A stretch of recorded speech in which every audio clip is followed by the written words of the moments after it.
Chapter 6: The Cowardly Lion. All this time Dorothy and her companions had been walking through the thick woods. The road was still paved with yellow brick, but these were much covered by dried branches and dead leaves from the trees, and the walking was not at all good. There were few birds in this part of the forest, for birds love the open country where there is plenty of sunshine. But now and then there came a deep growl from some wild animal hidden among the trees.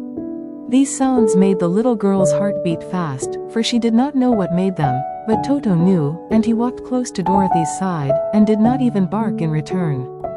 "How long will it be," the child asked of the Tin Woodman, "before we are out of the forest?" "I cannot tell," was the answer, "for I have never been to the Emerald City. But my father went there once, when I was a boy, and he said it was a long journey through a dangerous country, although nearer to the city where Oz dwells the country is beautiful. But I am not afraid so long as I have my oil can, and nothing can hurt the Scarecrow, while you bear upon your forehead the mark of the Good Witch's kiss, and that will protect you from harm." "But Toto," said the girl anxiously. "What will protect him?" "We must protect him ourselves if he is in danger," replied the Tin Woodman. Just as he spoke there came from the forest a terrible roar, and the next moment a great lion bounded into the road. With one blow of his paw he sent the Scarecrow spinning over and over to the edge of the road, and then he struck at the Tin Woodman with his sharp claws. But, to the lion's surprise, he could make no impression on the tin, although the woodman fell over in the road and lay still. Little Toto, now that he had an enemy to face, ran barking toward the lion, and the great beast had opened his mouth to bite the dog, when Dorothy, fearing Toto would be killed, and heedless of danger, rushed forward and slapped the lion upon his nose as hard as she could, while she cried out, "Don't you dare to bite Toto. You ought to be ashamed of yourself, a big beast like you, to bite a poor little dog." "I didn't bite him," said the lion, as he rubbed his nose with his paw where Dorothy had hit it. "No, but you tried to," she retorted. "You are nothing but a big coward." "I know it," said the lion, hanging his head in shame. "I've always known it. But how can I help it? I don't know, I'm sure. To think of your striking a stuffed man, like the poor Scarecrow." "Is he stuffed?" asked the lion in surprise, as he watched her pick up the Scarecrow and set him upon his feet, while she patted him into shape again. "Of course he's stuffed," replied Dorothy, who was still angry. "That's why he went over so easily," remarked the lion. "It astonished me to see him whirl around so. Is the other one stuffed also?" "No," said Dorothy, "he's made of tin." And she helped the woodman up again. "That's why he nearly blunted my claws," said the lion. "When they scratched against the tin it made a cold shiver run down my back." "What is that little animal you are so tender of?" "He is my dog, Toto," answered Dorothy. "Is he made of tin, or stuffed?" asked the lion. "Neither." "He's a meat dog," said the girl. "Oh. He's a curious animal and seems remarkably small, now that I look at him. No one would think of biting such a little thing, except a coward like me," continued the lion sadly. "What makes you a coward?" asked Dorothy, looking at the great beast in wonder, for he was as big as a small horse. "It's a mystery," replied the lion. "I suppose I was born that way. All the other animals in the forest naturally expect me to be brave, for the lion is everywhere thought to be the king of beasts. I learned that if I roared very loudly every living thing was frightened and got out of my way. Whenever I've met a man I've been awfully scared. But I just roared at him, and he has always run away as fast as he could go. If the elephants and the tigers and the bears had ever tried to fight me, I should have run myself. I'm such a coward, but just as soon as they hear me roar they all try to get away from me, and of course I let them go."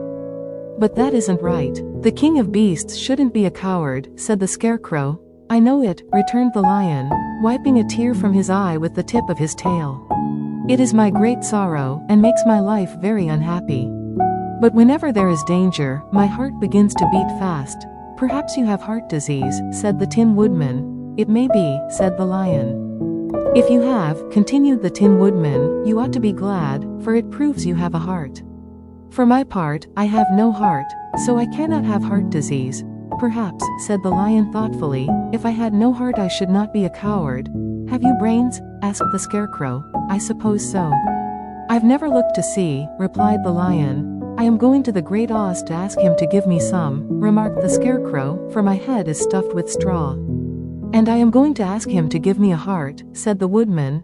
"And I am going to ask him to send Toto and me back to Kansas," added Dorothy. "Do you think Oz could give me courage?" asked the Cowardly Lion. "Just as easily as he could give me brains," said the Scarecrow. "Or give me a heart," said the Tin Woodman. "Or send me back to Kansas," said Dorothy. "Then, if you don't mind, I'll go with you," said the Lion, "for my life is simply unbearable without a bit of courage." "You will be very welcome," answered Dorothy, "for you will help to keep away the other wild beasts. It seems to me they must be more cowardly than you are if they allow you to scare them so easily."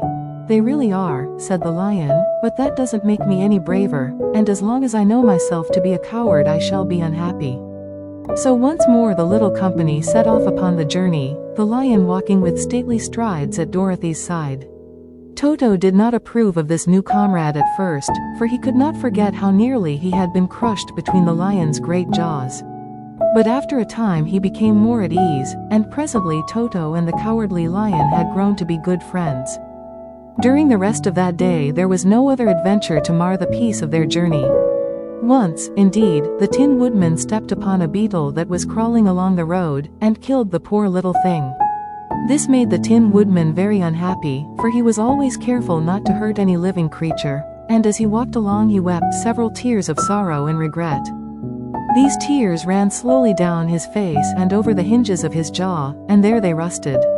When Dorothy presently asked him a question the Tin Woodman could not open his mouth, for his jaws were tightly rusted together. He became greatly frightened at this and made many motions to Dorothy to relieve him, but she could not understand. The Lion was also puzzled to know what was wrong. But the Scarecrow seized the oil can from Dorothy's basket and oiled the Woodman's jaws, so that after a few moments he could talk as well as before. "This will serve me a lesson," said he, "to look where I step. For if I should kill another bug or beetle I should surely cry again, and crying rusts my jaws so that I cannot speak." Thereafter he walked very carefully, with his eyes on the road, and when he saw a tiny ant toiling by he would step over it, so as not to harm it.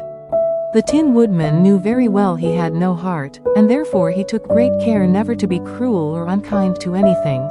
"You people with hearts," he said, "have something to guide you, and need never do wrong. But I have no heart, and so I must be very careful. When Oz gives me a heart of course I needn't mind so much."